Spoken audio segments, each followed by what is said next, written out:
Thanks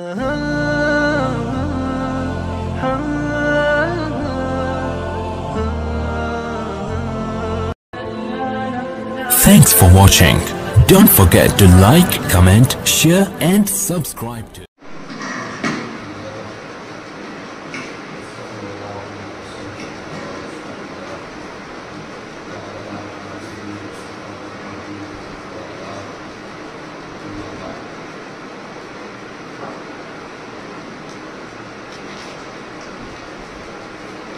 اس کتاب کا نام جسے آپ حضرات پڑھتے ہوئے سعادت حاصل کیے ہوئے ہیں الجامع. حدیث شریف کی کتابوں کو اس کے مضامین اور عناوین کے اعتبار سے مختلف قسموں میں منقسم کیا گیا ہے. بعض کتابیں از قبیل مسانید ہوتی ہیں، بعض کتابیں از قبیل سنن ہوتی ہیں، اور بعض کتابیں از قبیل جوامع ہوتی ہیں. بخاری شریف الجامع کے نام سے موسوم ہے، اور اس کی وجہ یہ ہے کہ انسان کو دین اور دنیا جتنے شعبہ جات سے واسطہ ہوتا ہے ان سب شعبہ جات کی رہبری جو شریعت جامعہ نے فرمائی ہے اس سے متعلق ہدایات اور اسلام کا دستور اور منشور یہ جامع کے قبیل کی روایتوں میں آپ کو ملے گا. اسی لیے آپ حضرات کو دور حدیث شریف پڑھتے ہوئے تقریباً 6 سے 7 مہینے گزرے. آپ نے اندازہ لگایا ہوگا کہ سنن اربعہ کے مضامین الگ ہیں اور جوامع کے مضامین الگ ہیں. ابو داؤد شریف کو لیں تو اس میں کتاب الایمان کے نام سے کوئی مستقل عنوان اور مضمون نہیں ہے. ادھر آپ ابن ماجہ کو بھی لیں جسے مقررہ نصاب کے مطابق کبھی ختم کرنے کی آپ حضرات سعادت حاصل کریں گے. اس میں بھی مستقل کتاب الایمان کے نام سے مضمون اور عنوان نہیں. ہاں معاملات اور معاشرت کے قبیل کی روایتیں ان سنن کی کتابوں میں موجود ہیں، لیکن یہ 2 کتابیں جو ہیں متفق علیہ طور پر جن کا نام جامع ہے اور مختلف فی کے نام پر ایک اور کتاب جس کا نام جامع ہے وہ ہے سنن ترمذی. ترمذی کو بعض حضرات نے جوامع میں بھی مانا ہے اور بعض نے بلکہ جمہور نے اس کو سنن میں سے گردانہ اور شامل کیا ہے. یہ جامع ہے، اس کتاب کے نام کا اتنا کمال نہیں ہے جتنا کتاب کے مشمولات کے اعتبار سے اس کی جامعیت ہے. اور وہ مشمولات مشتمل ہے ہدایات نبویہ پر، اور حضور صلی اللہ علیہ وسلم کی شریعت اور آپ کی رہبری یہ جامع ہے. ایک بات یہاں ہمارے طلباء کو یہ بھی سمجھنی چاہیے کہ نحو کی کتابوں میں لفظ کل اور لفظ جمیع ان دونوں کے درمیان فرق آپ نے سمجھ لیا ہے. ہماری شریعت کلیت کی بھی حیثیت رکھتی ہے اور جمعیت کی بھی حیثیت رکھتی ہے. وَمَا أَرْسَلْنَاكَ إِلَّا كَافَّةً لِلنَّاسِ اور وَمَا أَرْسَلْنَاكَ إِلَّا رَحْمَةً لِلْعَالَمِينَ اور إِنِّي رَسُولُ اللَّهِ إِلَيْكُمْ جَمِيعًا. یہ اور پھر بفحوائے حدیث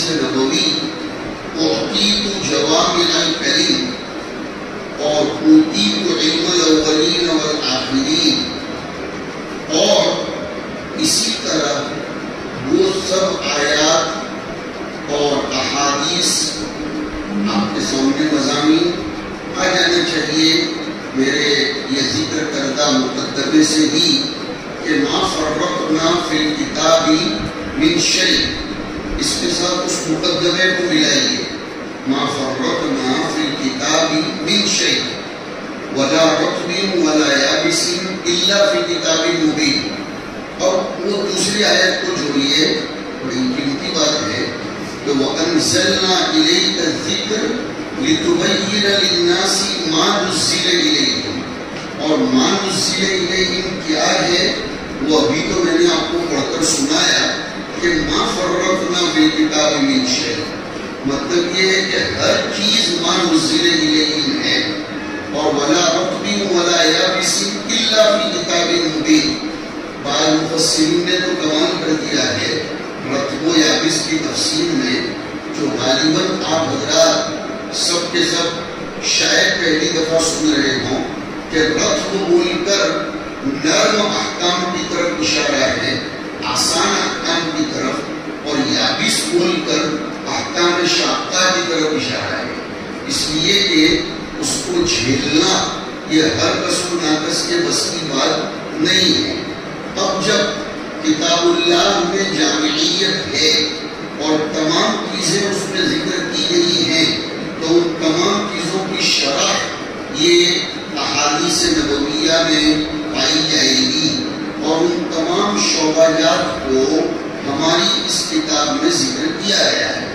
چنانچہ بخاری شریف میں کتاب الایمان اگرچہ ہے، لیکن یہ مطلب نہیں ہے کہ عقائد کے ساتھ امام بخاری نے معاملات کو مستقلاً نہ چھیڑا ہو، نہیں، بلکہ آپ حضرات دیکھتے ہوں گے، اور اگر مسلم شریف دو گھروں میں منقسم ہو تو اسرائیل تو نہیں ہے، یہ آپ کا اپنا داخلی نظام ہے اور آپ کا جو اپنا انتظام ہو، لیکن مسلم شریف کی کتاب البیوع کو جو امتیازی حیثیت حاصل ہے وہ سیاہ ستہ میں اور کسی کتاب کو حاصل نہیں ہے، جبکہ مسلم کا آغاز مقدمے سے ہٹ کر ہم دیکھیں تو کتاب الایمان سے ہے، اور بخاری شریف کا آغاز بھی کتاب الایمان سے ہے، لیکن اس کی جامعیت کا اندازہ لگائیے کہ مسلم نے مستقلاً کتاب البیوع کو بہت شرح و بسط کے ساتھ چھیڑا ہے، اور ہمارے مدارس میں باقاعدہ مسلم شریف کی کتاب البیوع کو مرکز توجہ بنایا گیا ہے۔ میرے شیخ، میرے استاذ اور میرے محسن اور مربی شیخ الحدیث جامعہ فلاح دارین کلکیسر حضرت اقدس سیدی و سندی مولانا یوسف صاحب دامت برکاتہم العالیہ اس کو بڑے اہتمام اور اعتناء سے مسلم شریف میں کتاب البیوع کو پڑھاتے ہیں۔ المدارس دارالعلوم دیوبند میں مولانا نعمت اللہ صاحب بھی اس کو اپنا مرکز توجہ بنائے ہوئے ہیں، اور خود آپ ذرا سے پیچھے ہٹے تو مولانا شبیر احمد عثمانی رحمۃ اللہ علیہ نے تکملہ فتح الملہین میں جو مولانا تقی صاحب نے فرمائی، فتح الملہین اس کا آغاز تو مولانا شبیر احمد عثمانی نے فرمایا تھا، پھر اس کا تکملہ یہ مولانا تقی صاحب نے فرمایا، تو انہوں نے بھی سب سے زیادہ زور، حالانکہ حضرت نے ترمذی کا درس دیا جو مرتب ہوا، پھر تقریر ترمذی بھی چھپی ہے، درس ترمذی بھی چھپی ہے، لیکن مولانا تقی صاحب نے مسلم شریف کی کتاب البیوع کو جس اعتناء اور اہتمام سے اپنا مرکز توجہ بنایا ہے وہ ترمذی کی کتاب البیوع کو نہیں بنایا۔ میں اس مختصر سی تمہید میں آپ طلب عزیز کو بتانا یہ چاہتا ہوں کہ یہ جو کتاب ہمارے آپ کے سامنے ہے اس میں صرف ایمانیات سے بحث نہیں کی گئی ہے۔ بعض لوگ خاموخواہ کے لیے یہ کہتے ہیں کہ بخاری نے اپنا پورا زور ایمان اور توحید میں صرف کیا، اس سے انکار نہیں ہے کہ انہوں نے اچھا خاصا زور صرف کیا ہے، لیکن پورا زور صرف نہیں کیا ہے۔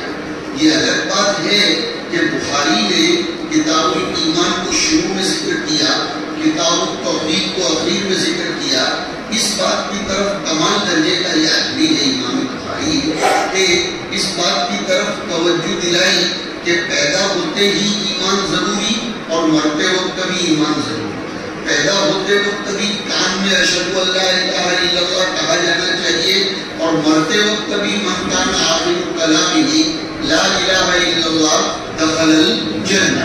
اور عجیب ہے، میں کہا کرتا ہوں کہ امام بخاری کی کتاب التوحید میں آخری روایت سبحان اللہ و بحمدہ سبحان اللہ العظیم، یہ حنفیہ کے مسلک کے عین موافق ہے۔ کہاں میں لے کر گیا آپ کو تھوڑا سا آپ کو دھیان دینا پڑے گا۔ حسامی میں، شرح وقایہ میں، ہدایہ میں یہ بحث پڑھی ہے کہ نماز کے آغاز میں کیا اللہ اکبر کہنا ضروری ہے؟ حنفیہ فرماتے ہیں ہر وہ کلمہ جو مشتمل ہو کبریائے رب پر، عظمت رب پر، اس کے ذریعے اس کی نماز کا آغاز ہوگا۔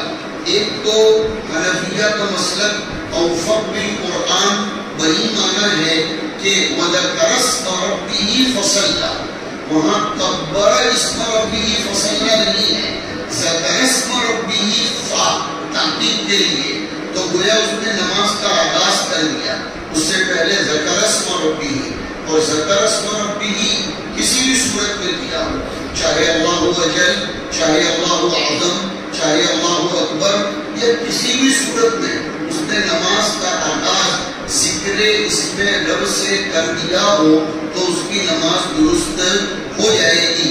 اسی سے ایسا لگ رہا ہے کہ امام بخاری کتاب التوحید کے آخر میں سبحان اللہ و بحمدہ سبحان اللہ العظیم لا کر غالباً اس طرف اشارہ کرنا چاہتے ہیں کہ من کان آخر کلامہ لا الہ الا اللہ، تو لفظ لا الہ الا اللہ ہونا ضروری نہیں ہے۔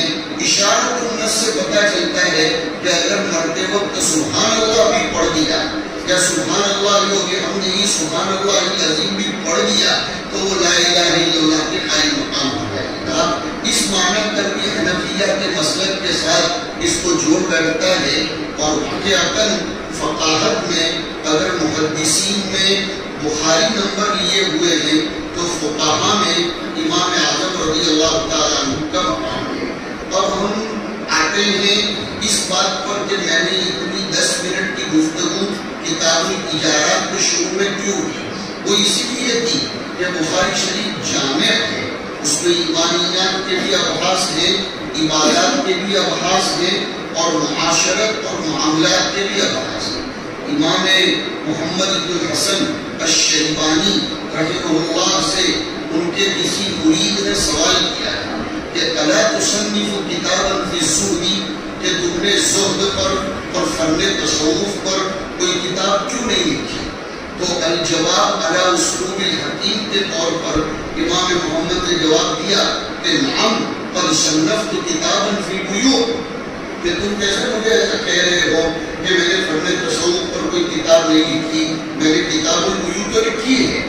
انہوں نے اس سے یہ ربط پیدا کیا کہ بیوع میں درست ہونا یہ بھی بہت بڑا تصوف ہے، اور اس زمانے میں تو میں کہتا ہوں اہم تصوف یہی ہے کہ آدمی معاملات میں درست ہو۔ وہ برزباں تسبیح در دل گاؤ گھر ای چنی تسبیح کے داخل اثر، تو اصل تصوف یہی ہے کہ انسان معاملات میں ہدایت نبویہ کی پیروی کرے۔ اسی لیے مفسرین نے لکھا کہ پورے قرآن کی طویل ترین آیت نہ نماز کے بارے میں ہے، نہ زکوٰۃ کے بارے میں، نہ حج کے بارے میں، نہ خانقاہ کے بارے میں، بلکہ اطول آیت ہی آیت المداینۃ یا ایھا الذین آمنوا اذا تداینتم بدین۔ تو ہمارے طلباء کو آج کے سبق میں خاص طور پر یہی توجہ دلانا چاہتا ہوں کہ معاملات کو بھی حدیث کی کتابوں میں درایتاً سمجھو، پڑھو، اس کی جامعیت کو اپنے اندر پیدا کرو، اس لیے کہ اس وقت دنیا معاملات کے اوپر گلوبل ہو گئی ہے، اور اب مسلم غیر مسلم، ممالک اسلامیہ، ممالک غیر اسلامیہ، ان کے لیے دائرہ مشترکہ یہ معاملات ہیں۔ آپ لوگ اخباروں میں پڑھتے ہوں گے، دیکھتے ہوں گے کہ خلیج کا تعلق ہندوستان کے ساتھ کتنا وسیع ہوتا جا رہا ہے، اور ہندوستان کا تعلق مڈل ایسٹ کے ساتھ کتنا وسیع ہو رہا ہے۔ امریکہ تجارت کے اتنے تعلقات ہندوستان کے ساتھ نہیں رکھتا جتنا کویت، دبئی اور سعودی عرب رکھتے ہیں، اور ہندوستان تجارت کے تعلقات چائنا کے ساتھ اور جاپان کے ساتھ اتنا نہیں رکھتا ہے جتنا کہ وہ سعودی عرب اور خلیجی ممالک کے ساتھ رکھتا ہے۔ اب یہ تجارت کی شکلیں دو ہیں۔ دیکھو، بعض لوگ ارباب اموال ہوتے ہیں اور بعض لوگ ارباب اعمال ہوتے ہیں۔ یہاں اعمال سے مراد وہ مسجد والے اعمال نہیں لے رہا ہوں، میں کتاب الاجارہ پر جا رہا ہوں۔ فقراء یہ محتاج اموال ہوتے ہیں اور اغنیاء یہ محتاج اموال ہوتے ہیں۔ یہ بہت جامع بات ہے جو سمجھا رہا ہوں۔ اور دنیا میں خدا کی تقسیم پر جب غور کرتے ہیں تو تعجب ہوتا ہے کہ نحن قسمنا بینہم معیشتہم فی الحیات الدنیا، بلاغت میں پڑھا ہے، اور ان سارے علوم و فنون کا اجرا بھی کرتے ہیں آپ اس سال۔ اس لیے بھی اس کا نام دور حدیث ہے۔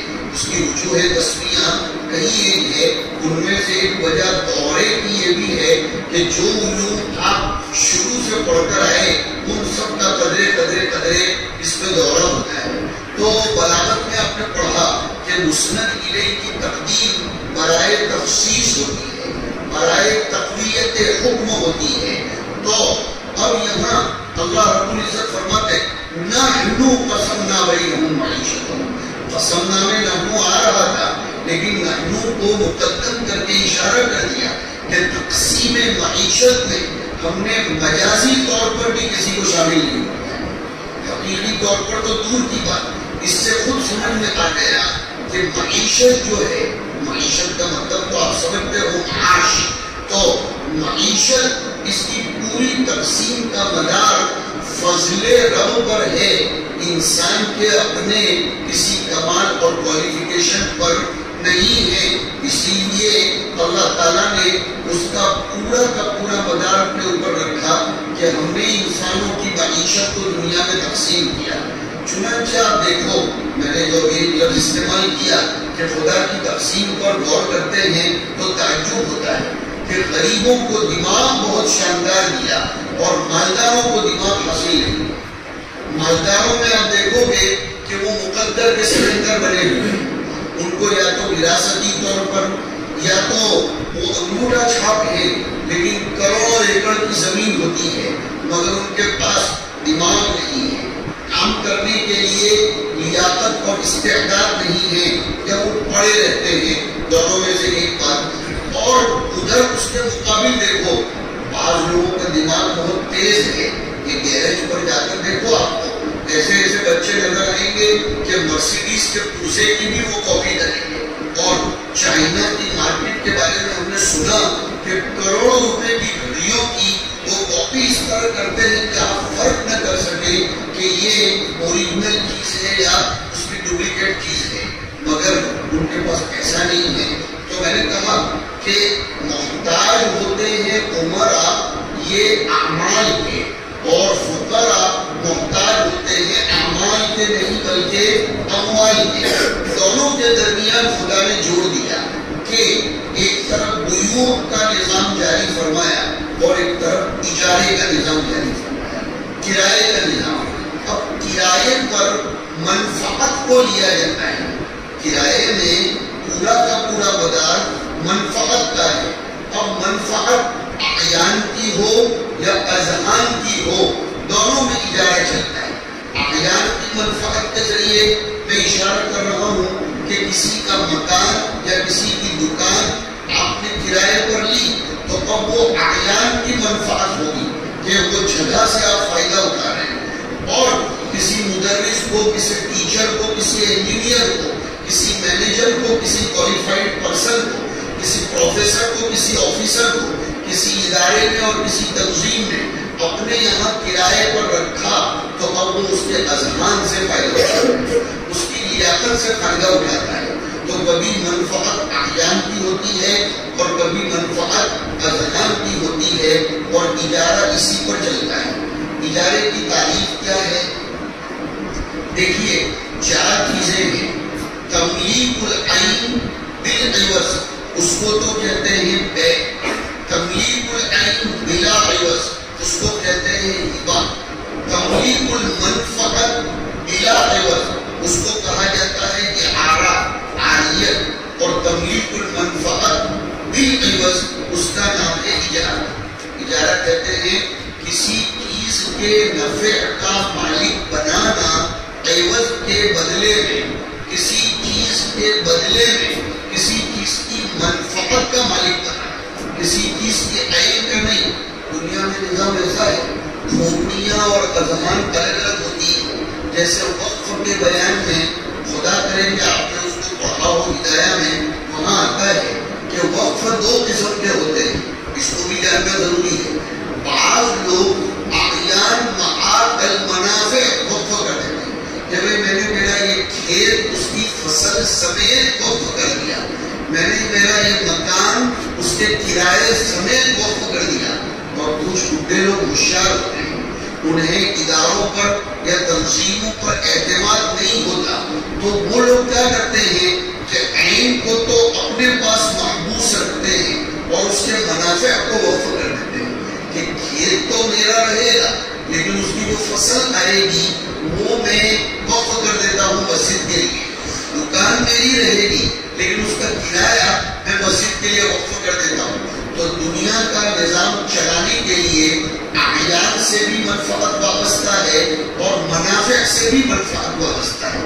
اجارے میں منفعت منافع سے وابستہ ہوتی ہے اور وہ میں نے منافع کی دونوں قسمیں آپ کے سامنے ذکر کر دی۔ امام بخاری رحمہ اللہ بیوع کے بعد اس سب ابحاث کو لا کر اس کی طرف اشارہ فرماتے ہیں کہ بیوع میں اعیان کا مالک بنایا جاتا ہے، لیکن کبھی کچھ اذہان ایسے ہوتے ہیں جو اعیان کو اپنے پاس رہنے دینا چاہتے ہیں۔ وہ یہ چاہتے ہیں عین تو میری رہے، بھلے میں اس کی منفعت کا ٹرن اوور کروں۔ اسلام کے نظام زکوٰۃ پر بھی اگر آپ غور کرو گے تو آپ کو یہ چیز نظر آئے گی کہ اگر ایک چیز آپ نے بیچ دی تو وہ آپ کی ملکیت سے خارج ہو گئی، اب آپ کو اس سے کوئی لینا دینا نہیں۔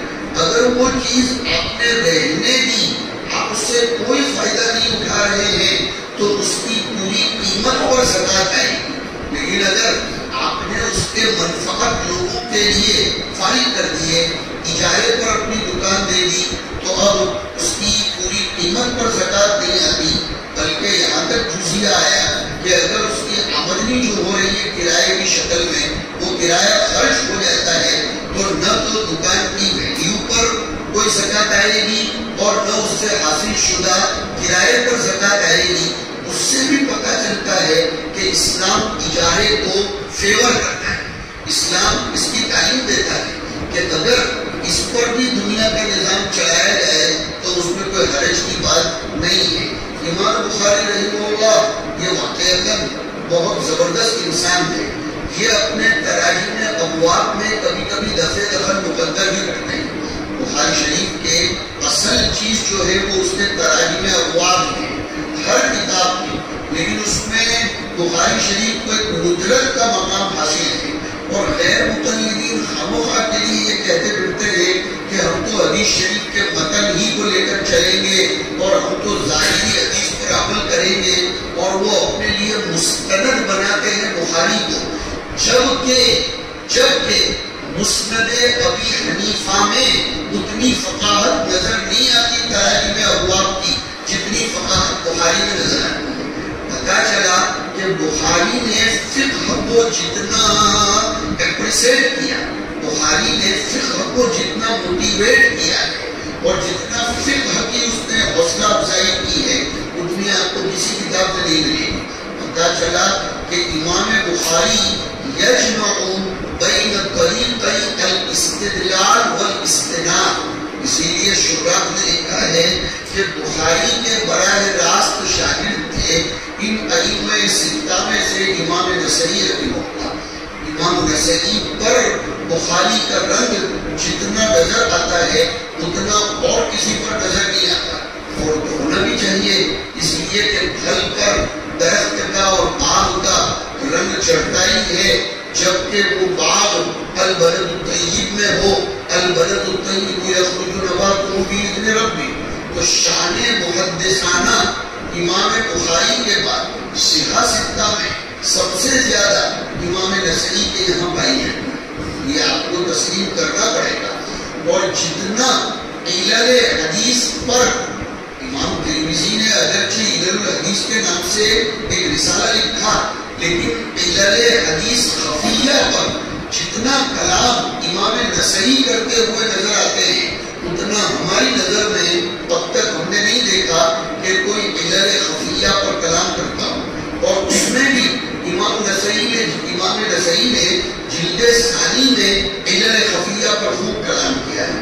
ہمارے طلبہ کبھی کبھی شروع سال میں جب نسائی کا تعارف سنتے ہیں کہ امام نسائی علت خفیہ پر کلام کرتے ہیں، تب کتاب الطہارت میں زیادہ تر وہ نظر آتا نہیں، سر ہو جاتے ہیں. یہ مدنی صاحب نے بتایا تھا، لیکن کیا کرے، نسائی ہمارے یہاں مظلوم کتاب ہے، اس کو محدثانہ شان سے پڑھایا نہیں جاتا، بلکہ بعض لوگ تو یہ کہتے نسائی نہ صحیح، اور اس میں چور گھسا ہوا ہے.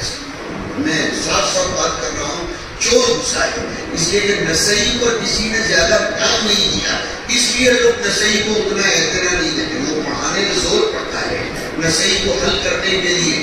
اور جن کتابوں پر ہزاروں اور کروڑوں شبہات لکھی گئی، لوگ سب سے پہلے اسی کو اپنا مرکز توجہ بناتے ہیں. نسائی اور ابن ماجہ پر کوئی خاص کام ہوا نہیں ہے، اس لیے لوگ اس کو بالائے طاق رکھ کر ایسے ہی. ورنہ نسائی کو اگر من حیث الروایت اور درایت دیکھا جائے تو ہماری اپنی قصیر نظر میں وہ امام بخاری کے بعد سمجھ میں آتا ہے کہ وہ آدمی کتنا بڑا محدث ہے. محدثانہ شان کے اعتبار سے میری اپنی تحقیق کے مطابق امام مسلم سے بھی بڑھ کر ہے. یہ الگ چیز ہے کہ جزوی فضیلت امام مسلم کو ہوگی کہ وہ سند احادیث سے کام لیتے ہیں اور ایک ہی سند سے کئی روایتوں کو گھماتے ہیں یا کئی سندوں سے ایک روایت کو گھماتے ہیں. ان کے یہاں اپنی جزوی فضیلت ہے. یہ ایسا ہے جیسے کہ ایک طالب علم کا مجموعی طور پر اول نمبر آیا اور دوسرے طالب علم کے ترمذی میں اس طالب علم کے مقابلے میں زیادہ نمبر آئے. یہ ایک مثال دے کر میں نے آپ کو کئی حدیثوں کے مباحث کو حل کر دیا کہ جزوی فضیلت کا اعتبار نہیں ہوتا. بہرحال اپنے اندر شان محدثانہ بھی پیدا کرو. تو امام بخاری کے یہاں استدلال اور استدلال دونوں بیک وقت نظر آتے ہیں. یہی پہلے ہی ترجمۃ الباب میں آپ دیکھ لیجیے، کمال کر دیا ہے اس بندے نے. کیا ترجمۃ الباب قائم کیا؟ باب استئجار الرجل الصالح، نیک آدمی کو اجرت پر لینے کا بیان. یہاں انہوں نے دو چیزیں ایک پتھر سے شکار کر کے ذکر کی. سب سے بڑی بات شراح کو بھی اللہ جزائے جنت ہے، انہوں نے اس حقیقت کو کھولا ہے کہ نیکی، کسی کی بزرگی، کسی کی صلاح اور تقویٰ یہ اس بات کے منافی نہیں ہے کہ اس کو ملازمت پر رکھا جائے. کچھ کا زمان ایسا بھی سوچ سکتے تھے کہ یار یہ بزرگ آدمی ہے، یہ زمانے کا قطب اور ولی ہے، ہم اس کو بطور اجرت کے کیسے لیں، ہم اس سے کوئی کام کیسے لیں.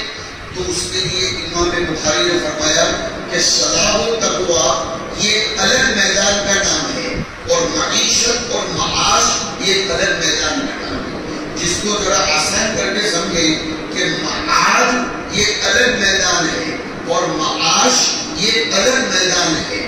اس کو آپ نے مقدمہ مسلم میں پڑھا ہوگا کہ حسن بصری جیسے بڑے بڑے بزرگان دین یہ مسلح کے بہت بڑے امام رہے ہوں، لیکن جب حدیث کے ٹیبل پر آتے ہیں تو محدثین ان کا بھی آپریشن کیے بغیر چھوڑتے نہیں، بلکہ یہ فرماتے ہیں کہ جتنا بڑا مسلح کا صوفی اس کی روایت کے باب میں تفقد اور تتبع اتنا ہی زیادہ کیا جائے گا. اس لیے کہ لکلی فرمید نگاہ تو بہت سے شراح نے تو ایک وجہ اس ترجمۃ الباب کے انعقاد کی. دیکھو بخاری شریف میں بنیادی چیز یہ دیکھنی چاہیے کہ بخاری اس ترجمۃ الباب کو منعقد کر کے بتلانا کیا چاہتے ہیں، جس کو دوسرے الفاظ میں بولیں گے مقصد عقد ترجمۃ الباب. تو ایک مقصد تو امام بخاری کا یہ ہے کہ نیک آدمی کے ذہن سے، اس کی صلاحیت سے فائدہ اٹھانا یہ اس کی بزرگی کے منافی نہیں ہے، اور اس کے لیے حضرت الاستاذ مولانا سید ابرار صاحب نور اللہ مرقدہ نے اس ترجمۃ الباب میں فرمایا تھا کہ اگر انسان کی صلاح و فلاح یہ اس کے استئجار کے باب میں منافی ہوتی تو حضرت خدیجہ کے پاس حضور کو استئجار کے طور پر نہ رکھوایا جاتا، اس لیے کہ کوئی کمزور پہلو نبی کے ساتھ جسمن اور روحن کبھی بھی نہیں لگتا ہے۔ نبی جسمانی، روحانی، معاشی، معادی ہر عیب سے پاک اور صاف ستھرا ہوتا ہے۔ اسی لیے حضرت مولانا علی میاں صاحب رحمۃ اللہ علیہ نے ایک بہت پتے کی بات کی کہ یتیم ہونا کوئی عیب نہیں ہے۔ یتیموں کو کیسے موٹیویٹ کیا گیا، کیا دنیا کے اسپیکر موٹیویٹ کریں گے؟ قرآن نے جتنا موٹیویٹ کیا ہے اتنا کوئی کتاب موٹیویٹ نہیں کر سکتی ہے۔ لیکن ہم لوگ کیا کہا جائے، کھانا ہم پکاتے ہیں، سجاتے بھی ہم ہیں، دوسرے لوگ اپنے دسترخوان پر رکھ کر پھر اس کو پیش کر کے واہ واہ وصول کر لیتے ہیں۔ اس میں ہمارے نظام اور نصاب دونوں کی کمزوری ہے۔ چونکہ گھر گھر میں ہی بیٹھے ہیں اس لیے بات کر رہا ہوں، عوام میں نہیں بول سکتے۔ سارا قصور نصاب کا نہیں ہے، کچھ قصور نظام کا بھی ہے۔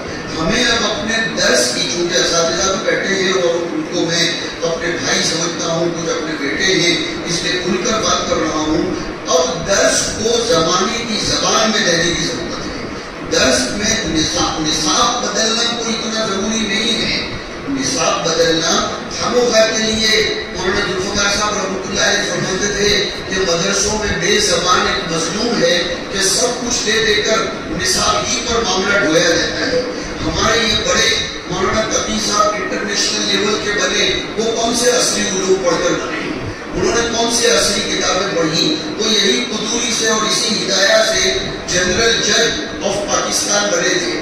اصل بات یہ ہے کہ زمانے کی زبان میں اب ہمیں ان کتابوں کو پڑھنا ہے۔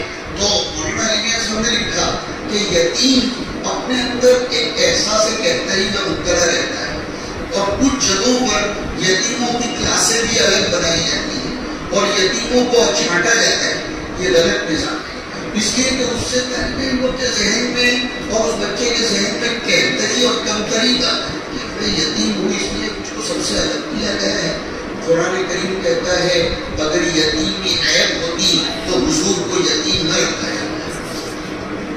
الم یجدک یتیما فآویٰ، قرآن نے حضور کے یتیم کو کھل کر کھل کر بیان کیا۔ تو اس سے سمجھ میں آتا ہے کہ رجل صالح کو اجرت پر لینا یہ کوئی عیب کی بات نہیں ہے۔ دوسری چیز امام بخاری رحمہ اللہ یہ بتلاتے ہیں کہ اجرت پر لینے کے لیے صلاح بھی دیکھنی چاہیے، صلاحیت اور صالحیت۔ بقول حضرت اقدس قاری صدیق صاحب بانوی رحمۃ اللہ علیہ فرمایا کرتے تھے کہ دنیاوی نظام اکیلا صلاحیت پر بھی نہیں چلتا اور اکیلا صالحیت پر بھی نہیں چلتا۔ بہت پتے کی بات ہے، اگر اس میں ڈیپ میں جائیں تو واقعتاً یہ حضرت کی الہامی بات ہے کہ دنیاوی نظام اکیلا صلاحیت پر بھی نہیں چلتا۔ اسی کو امام بخاری کہنا چاہ رہے ہیں، صلاحیت اکیلی ہوگی۔ ہمارے یہاں بھروچ ضلع میں ایک کہاوت ہے، اس کی یہاں بدل لیں کہ اگر گائے اور بھینس دودھ دیتی ہو لیکن لات مارتی ہو تو کسی کام کی ہو، دودھ تو دے رہی ہے وہ لیکن لات مارتی ہو۔ ہمارے یہاں اس برتن کو قوالی بولتے ہیں جس میں دودھ دوہا جاتا ہے۔ اب اس نے پورا دودھ آپ کو دوہنے تو دیا اور وہ قوالی وہ گھر تو گئی لیکن اس نے لات مار دی تو کسی کام کا نہیں ہے۔ صلاحیت تو تھی بھینس میں، صالحیت نہیں۔ صالحیت ہے، بڑا نیک ہے، لیکن کام پر بیٹھے بیٹھے بھی تصویر پڑھ رہا ہے۔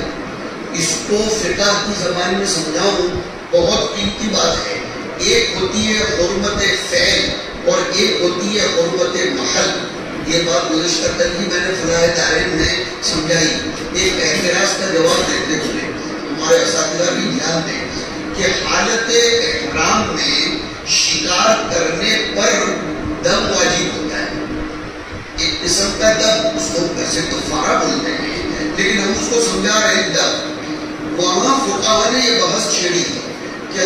حالت احرام میں عمدن شکار کیا تو بھی کفارہ واجب، اور خطاً شکار کیا، نسیان کیا تو بھی کفارہ واجب۔ اب یہاں طالب علموں نے اعتراض ہوتا ہے کہ رفیع عن امتی الخطا والنسیان الى آخر الحدیث، یہ الى آخر الحدیث بولنے میں بھی ایک راز ہے، وہ اپنے استاد سے پوچھ لینا، اس لیے کہ الخطا والنسیان کر کے غلط چیز ہے، وَمَسْتُقْرِهُ عَلَيْهِ، اس کے بعد میں محدثین نے الگ الگ کلام کیے ہیں۔ بات یہ ہے کہ اگر کسی نے حالت احرام میں جان بوجھ کر شکار کیا تو اس پر کفارہ آنا یہ تو معقول ہے، جب وہ جان بوجھ کر کیا۔ وَمَنْ قَتَلَهُ مِنْكُمْ مُتَعَمِّدًا فَجَزَاءٌ مِثْلُ مَا قَتَلَ مِنَ النَّعَمِ إِلَى آخِرِ الْآيَةِ، لیکن وہاں مفسرین اور فقہاء نے لکھا کہ وہ ملحق فی العمد الخطأ ایضاً، یا وہ ملحق بالعمد الخطأ ایضاً، سوال پیدا ہوتا ہے خطأً اور نسیان شکار کیا تو قابل گرفت ہونا نہیں چاہیے۔ وہاں فقہاء نے تو سلام پیش کرتے ہیں، فرمایا شکار کیا اس لیے نہیں، فعل تو اس کا نسیان ہے، لیکن بہرحال محل کی تو حرمت ہوئی ہے، لیکن اس کو اتنا آسانی سے نہیں سمجھو گیا، زبردستی سر مت ہلاؤ، سبب میں زبردستی سر ہلانے سے تمہارا نقصان ہوتا ہے، اور بلا وجہ سر نہ ہلانے سے مدرس کا نقصان ہوتا ہے۔ اگر تم نے زبردستی سر ہلا دیا تو مدرس یہ سمجھتے ہیں کہ طلبہ سمجھ چکے، تو یہ تمہارا نقصان ہے، اور تم نے سر نہیں ہلایا حالانکہ سمجھ گئے ہو تو مدرس کا نقصان ہے کہ اس کو once again repeat and repeat and repeat کرنا پڑتا ہے۔ تو انصاف کے ساتھ سر ہلانے کا، اور سر ہلانے کی زیادہ عادت نہیں رکھنے کی، ورنہ بعض مواقع پر بلا وجہ بھی سر ہلا دیں اور مصیبت ہو جائے گی، اس لیے سر ہلانے کی زیادہ عادت بھی مت رکھیں۔ حرمت محل سمجھا رہا ہوں، آپ کو مدرسے نے بخاری شریف پڑھنے کی گھنٹی اور مجھے بخاری شریف پڑھانے کی گھنٹی، یہ میرا وقت ہے جو ایک امانت ہے، اور آپ کا وقت ہے امانت ہے۔ بخاری شریف کے گھنٹے میں آپ عمدۃ القاری لے کر بیٹھے ہو اور یہاں استاد سبق پڑھا ہے، تو میرے جیسا کوئی دماغ کا پھرا ہوا مدرس ہوگا تو سب سے پہلے اس طالب علم کو مدرسے سے نکالے۔ اب وہ طالب علم یہ اعتراض کرے کہ میں تو بخاری کا متعلقہ بیان پڑھ رہا ہوں، میں کوئی غلط کام تو نہیں کر رہا ہوں۔ دوسرا ایک طالب علم دوران درس ذکر کر رہا ہے، مراقبہ کر رہا ہے، تو ہم اس کا بھی خیال کر دیں گے اگر ہمارے بس میں ہو تو۔ اب تو ہمیں اتنا للہ ایک ایسا نظام ہو، ایک ایسا استاد ہے کہ درس کے اندر ذکر کرنے والے کو نکال رہا ہے۔ حرمت محل، ذکر کرنا فعل غلط نہیں ہے، وہ جگہ غلط ہے، وہ محل غلط ہے۔ ہر کام ہر جگہ اچھا نہیں لگتا، جس کام کے لیے جو جگہ اور جو وقت متعین کیا گیا ہو، اسی سے آپ لوگوں کی برکت سے بات یاد آئے۔ حضرت شیخ نے آبیدی میں لکھا ہے کہ میں عربی چہاروں کے زمانے میں مغرب کے بعد اقوامین کی نیت سے کھڑا ہوا ہے، تو میرے والد مولانا یحییٰ صاحب جو اپنی جگہ صوفی بھی تھے اور محدث بھی تھے اور فقیہ بھی تھے، مولانا یحییٰ صاحب کے بھائی بہت بڑے محدث صاحب غزل نے تو مولانا یحییٰ صاحب کے حوالے سے کئی مستقل تحقیقات پیش کی، اور چونکہ ابو داؤد شریف کئی برسوں سے پڑھاتے ہیں تو میں دیکھتا ہوں ابن رسلان اور بڑے بڑے علامہ عینی وغیرہ جو مسئلہ حل نہیں کر پاتے تو وہاں مولانا خلیل احمد صاحب سہارنپوری لکھتے ہیں کتب مولانا یحییٰ المرحوم حافظہ، اور حضرت شیخ نے اس کو بھی پڑھایا ہے۔ تو مولانا یحییٰ صاحب کی جب تحریر پڑھتے ہیں حدیث کو حل کرنے کے لیے، دماغ ماشاء اللہ، یہ بات الگ ہے۔ آج لوگ شہرت نہیں پاتے، یہ کبھی فکر نہیں کرنے کی۔ ہمارے نزدیک معیار شہرت نہیں ہے، ہمارے نزدیک معیار شہرت نہیں ہے، ہمارے نزدیک معیار مقبولیت عند اللہ ہے۔ اللہ کے یہاں مقبول ہونا چاہیے آدمی۔ بڑے بڑے لوگ جن میں کچھ نہیں ہوتا مشہور ہو جاتے ہیں، اور کچھ لوگ بہت کچھ ہوتے ہیں لیکن اپنے آپ کو چھپا کر رکھتے ہیں. تو حضرت شیخ فرماتے ہیں میں نے فوراً بات کیا تھا, میرے والد نے آ کر میرا کان کھینچا اور میری نماز پڑھوائی اور فرمایا بیٹا تیری ابوابین شرع وقایا کا حاشیہ ہے. حرمت محل میں نے سمجھا گیا. ابوابین پڑھنا تو غلط نہیں تھا لیکن زمانہ طالب علم میں نوافل کی طرف ان طلباء کو, میں سوچ کر ایک لفظ بولا, ان طلباء کو زمانہ طالب علم میں زیادہ دھیان نہیں دینا چاہیے جن کو کتابوں کے ساتھ جوڑا گیا ہے. ہاں اگر میرے جیسا کوئی کمزور سا طالب علم ہو جو نہ کتاب کے کام کا نہ ہو نہ نظام کے کام کا ہو اور وہ بھی نوافل پڑھتا رہے اور مدرسے کا نظام مضبوط اس لائن سے کرے گی انکم ترزقون وتنصرون بضعفائکم, تو وہ بات الگ ہے. تو استئجار الرجل الصالح یہ دو مقصد سے امام بخاری نے ترجمۃ الباب قائم کیا. وقال اللہ تعالی ان خیر من استاجرت القوی الامین.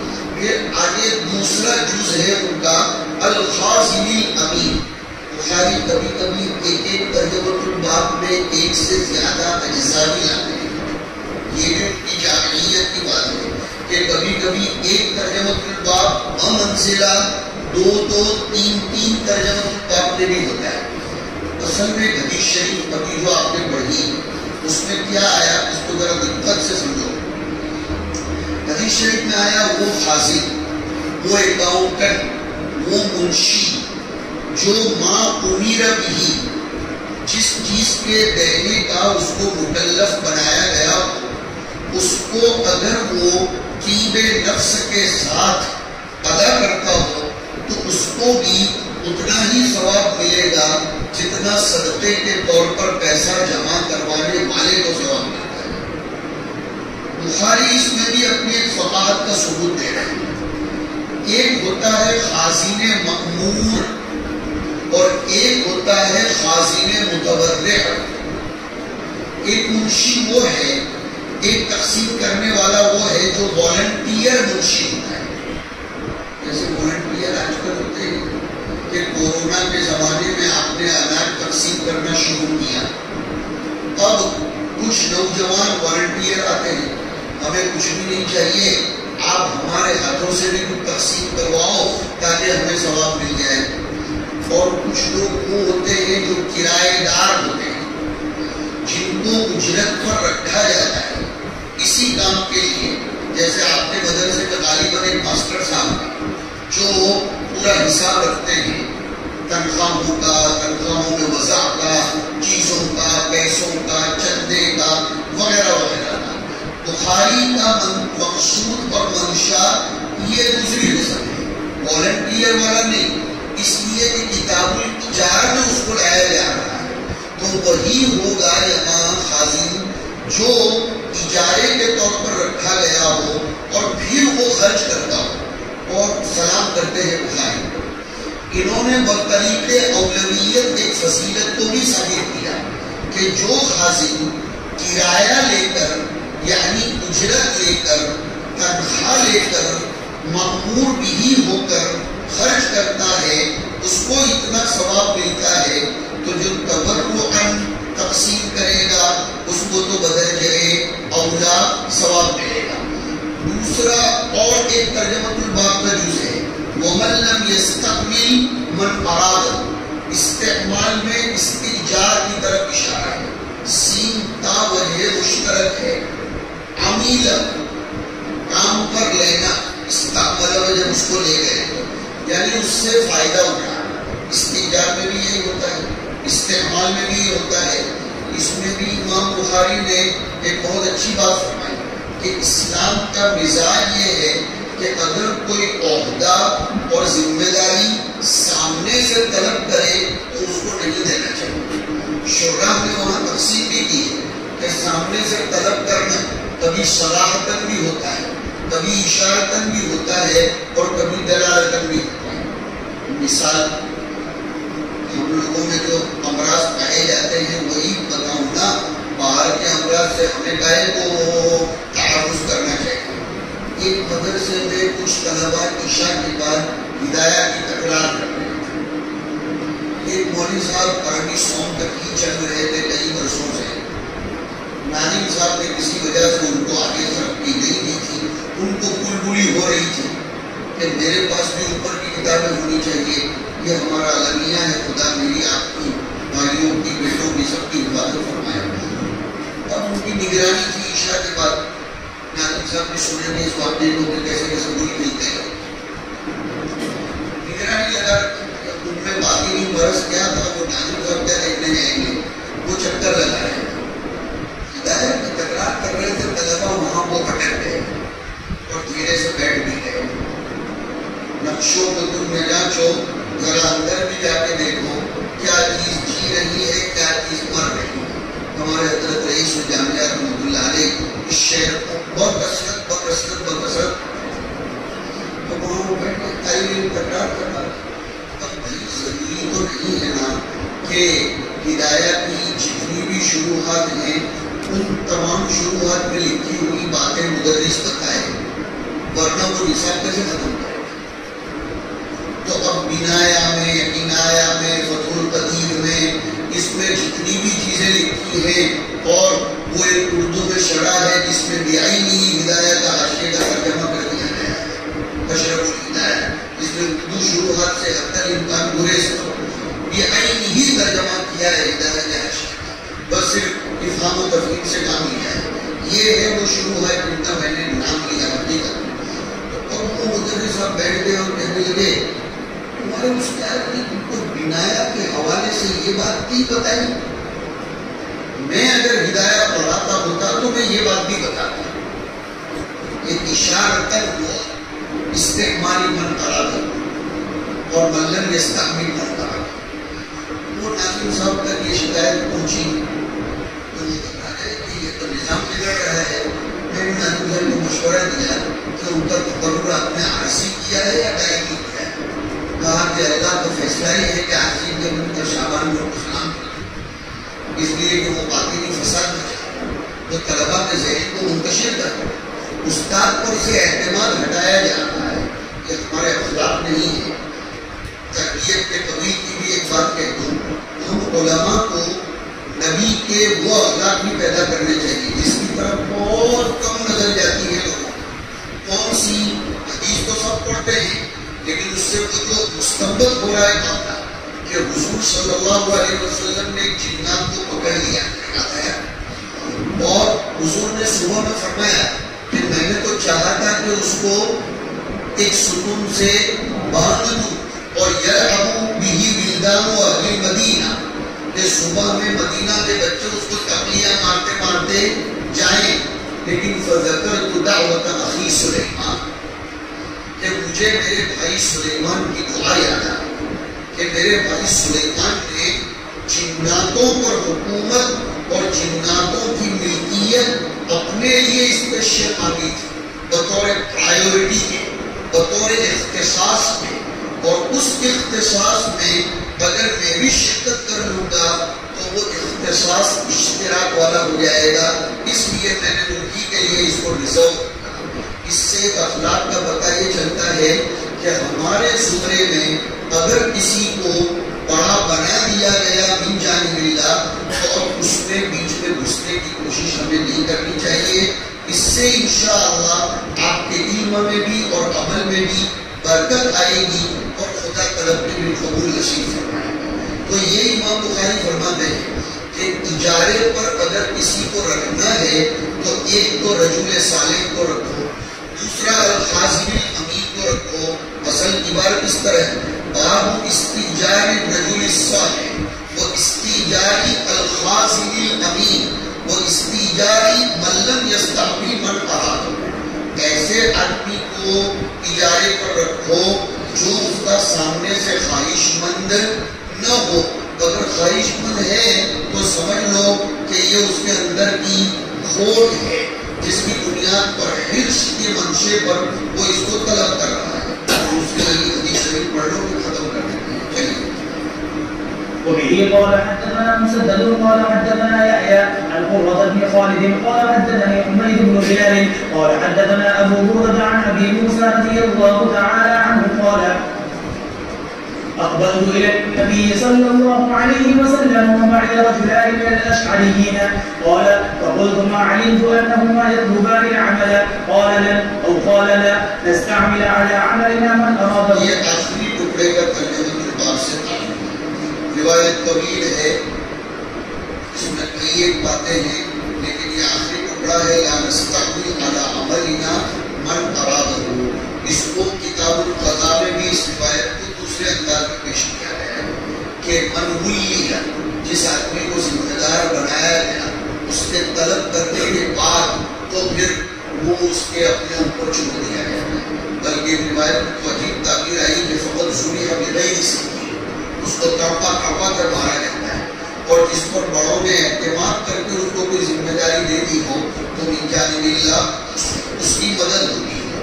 اور امام بخاری کے تراجم ابواب میں ربط بھی ایک طالب علم نے بہت اچھی دعاؤں سے مجھے نوازا تھا گزشتہ سال. بہت اچھی دعاؤں سے وہ حضرات کو صرف تحدیث کی نعمت کے طور پر کہتا ہوں کہ بخاری میں ایک مستقل چیز ہے اس کے تراجم ابواب کے درمیان کا ربط, جیسے قرآن کریم میں آیتوں کے درمیان کا ربط ہوتا ہے. یہاں تھوڑی سی جھلک پیش کر دیتا ہوں, پھر آپ اس کا سمجھ جو ہے نا بچوں بہت وسیع بھی ہے اور بہت گہرا بھی ہے, خالی مثبت بھی نہیں ہے اور خالی گہرائی بھی نہیں ہے.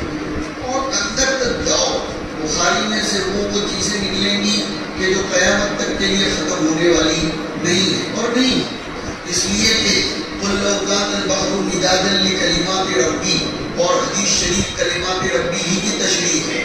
لہذا لنفد البحر قبل ان تنفد کلمات ربی, لہذا قیامت تک آئے دن بخاری کی شروحات لکھی جاتی رہے گی, پھر بھی اس کا تمام قبول اقتدار نہیں ہوتا. تو بخاری میں مستقل چیز یہ بھی ہے کہ ہر ترجمہ کی بات ایک دوسرے سے متعلق ہوتا ہے اور اس کو نکالتے ہیں. جیسے ابھی آیا تھا استیجار الرجل الصالح والخازن الامین, اسی پر سے متفرع ہو کر آیا رعی الغنم علی قلالی. اس میں جہاں ایک بحث استیجار کے قبیل کی ہے وہاں ربط بین البابین کی بھی ہے کہ حضور سے بڑھ کر تو کوئی رجل صالح دنیا میں آیا نہیں, پھر بھی وہ بطور استیجار کے رہے. ہر نبی کو بطور اجرت کے لوگوں نے رکھا اور ان کے پاس بکریاں چروائیں. بکریاں چرانے میں کیا حکمت ہے وغیرہ وغیرہ وہ آپ اپنے استاد سے سن لینا. یہ ایک دو حدیث شریف پڑھائی, پھر کسی موقع سے آتے جاتے اور باتیں انشاءاللہ آپ کے سامنے ذکر کریں گے. جہاں تک سند کا معاملہ ہے تو وہ درمیان سال میں سند دیتا نہیں اور شروع سال میں نہیں دیتا, اس لیے کہ سند دینا یہ بہت بڑی ذمہ داری نبھاتے ہیں. دورہ ختم کرو اس کے بعد ہم سند دیں گے. جیسے مدرسے والے دوران سال دستار نہیں پہناتے ہیں, ویسے دوران سال سند دینے کا بھی میں قائل نہیں ہوں کہ ابھی تو شروع ہو رہا ہے اور آپ کو سند بھی دے دی جائے تو پھر آپ کو باہر نکل کر پھر کہے گا مجھ کو سند مل گئی. اس لیے یہ ذمہ داری کی بات ہے. سند ایک قسم کی شہادت ہے اور شہادت دینا یہ بہت بڑی بات ہو جاتی ہے. اس لیے اس سلسلے میں معذرت خواہ ہوں, لیکن وعدہ کرتا ہوں انشاءاللہ انہوں نے ساتھ دیا تو جب آپ پابندی سے کتاب ختم کرو گے تو سال کے آخر میں دیکھا جائے گا. ابھی اسی پر اتفاق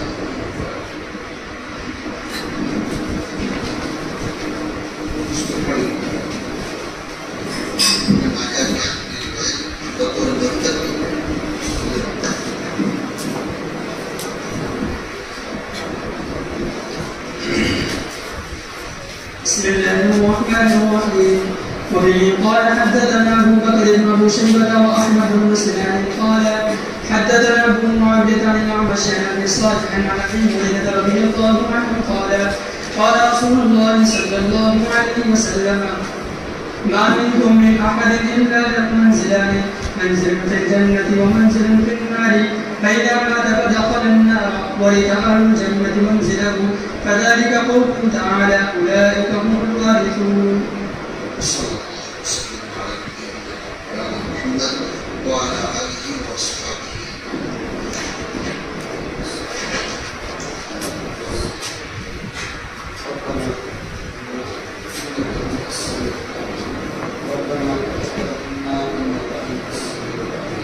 اللهم إنا نسألك علما نافعا ورزقا واسعا طور